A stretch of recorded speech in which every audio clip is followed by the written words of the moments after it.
Hi Year 5! Welcome to Chapter 4 of The Day I Fell Into a Fairy Tale with the permission of publishers Simon & Schuster.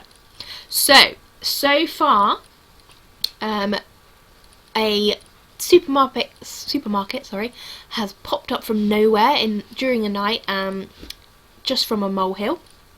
Lana and her mother have gone to the new supermarket, and Lana has picked up a massive red book of fairy tales which an old man was trying to stop her buying, but I think secretly he wanted her to get it. He was being a bit mischievous. And her mother has decided to read her Sleeping Beauty, as most of the fairy tales are scary fairy tales, and she didn't know if they were appropriate for her. They've got halfway through Sleeping Beauty, and Lana really wants to read the rest of it, so let's see what's going to happen. Chapter 4. The next morning, Lana woke early with only one thing on her mind: Briar Rose. Now that the 13th fairy had cursed her, and the king had banned spindles, she just had to know what happened next. She reached for the book, determined to read it for herself, but her bedside table was empty, except for her water glass, and there was no sign of it on her bookshelf either. Mum must have taken it, she thought to herself. She thinks it's too scary for me to read on my own. There was only one thing for it. She was going to have to steal the book back. As quietly as she could, Lana tiptoed across the landing and poked her head round the door to her parents' bedroom. It was empty. She checked under the bed, on top of the chest of drawers, and on the shelves in her mother's clothes cupboard, but there was no sign of the book anywhere. She was about to give up, when once again she caught sight of the bottle of enchantment on her mother's dressing table. She couldn't resist. It wouldn't hurt to dab a drop on her wrist, she decided, like she sometimes saw her mother do. Besides, it might take her mind off Briar Rose. Suddenly, she heard her father's voice in the hallway. "Oh my goodness, would you look at these prices?" Once again, Lana scrambled around, trying to put the bottle back, accidentally pressing the nozzle.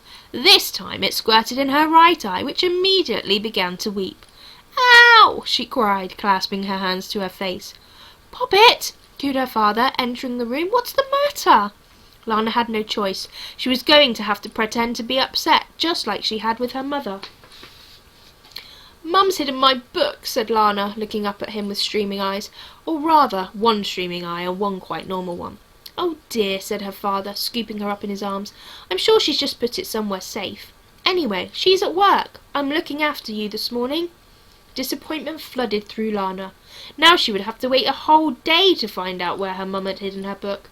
And, with Harrison busy studying again, another day of boredom stretched out ahead of her. "Never mind, Lana," said her father, producing a leaflet. "Feast your eyes on this. I just found it on the doormat." Her vision was a bit blurry from all the fake eye rubbing, but even so, Lana could just about make out the name at the top. Grimm's. "Look at these prices. 27 bottles of toilet cleaner for the price of 26. 38 tubs of cocktail sticks for the price of 37. His eyes lit up at the thought of such bargains. "So, what do you say we go and check it out? It might cheer you up." Lana readily agreed. The strange supermarket with its equally strange employee was the most entertaining thing she'd come across for weeks. When Lana and her father arrived at Grimm's a few minutes later, the car park was almost full to bursting. It seemed that news of a bargain travelled fast. Instead of parking right outside the store, they had to cruise round and round to try and find a space. "These people can't all be from the village," tutted her father. "Haven't they got their own cut-price supermarkets to go to? Ugh!" As he spoke, an overloaded trolley lurched out onto the tarmac, forcing him to slam on the brakes. "Mind where you're going!" "Sorry," called a bearded man from behind a mountain of kitchen roll. "Didn't see you there."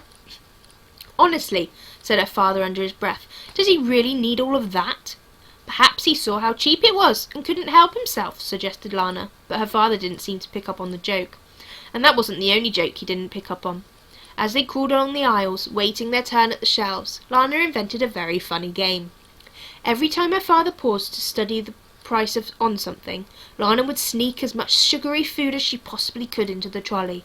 She risked 2 pints of chocolate milk, a family pack of Choco Pops, and a bucket of chocolate chip cookies.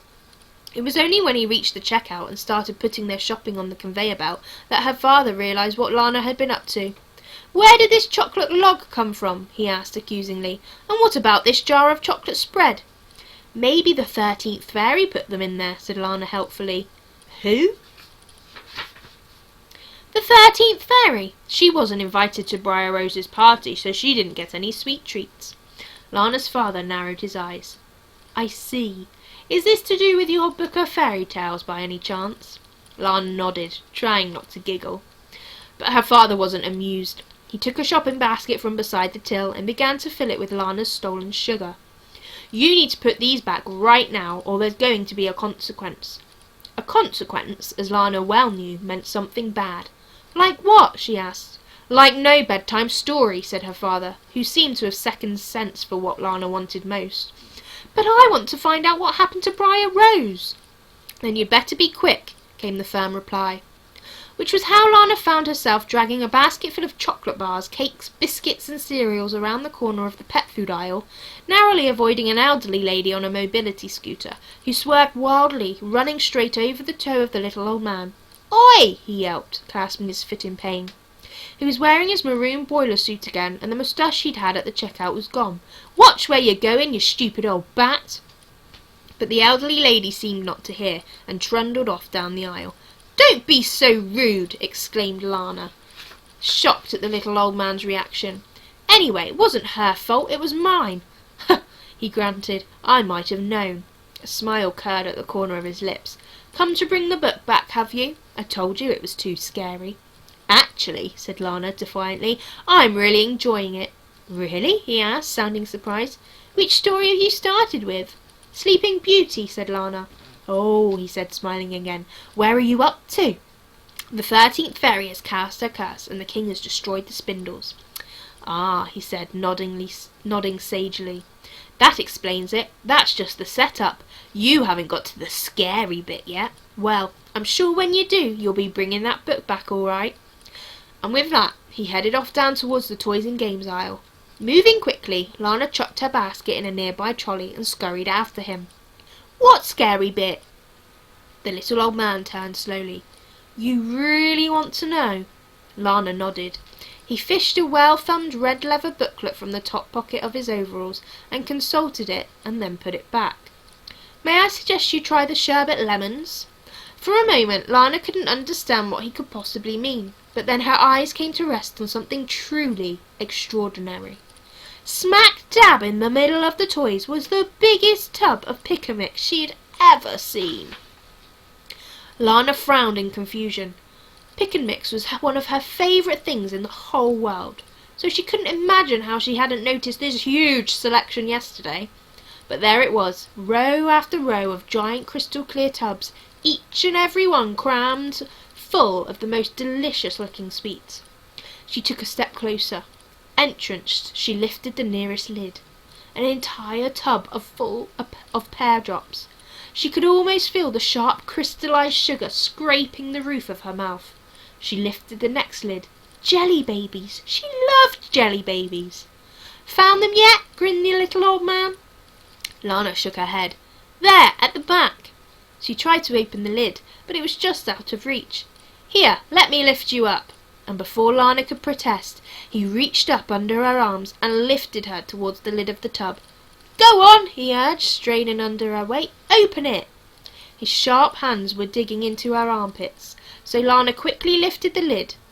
Unlike the other tubs, this one was almost empty. Only a small cluster of sherbet lemons clung to the bottom, like hibernating beetles. Lovely," she offered. "Can I get down now?" "Try one." Lana leant forward into the tub and tried to loosen a sweet with her finger, but it was no use. Then, suddenly, she was tumbling forward. The little old man was pushing her into the tub. "Hey!" called Lana in alarm. "Stop it!" But it was too late. She threw out her hands ahead of her to brace her fall, but the bottom of the tub gave way like a trapdoor, and Lana found herself shooting down and round into a smooth-walled circular chute. Round and round she slid, until suddenly the chute plunged down, down, and down into the darkness. Ooh, I wonder what's going to happen. Right, join me on Monday for chapter 5 of The Day I Fell into a Fairy Tale. Have a lovely weekend. Bye!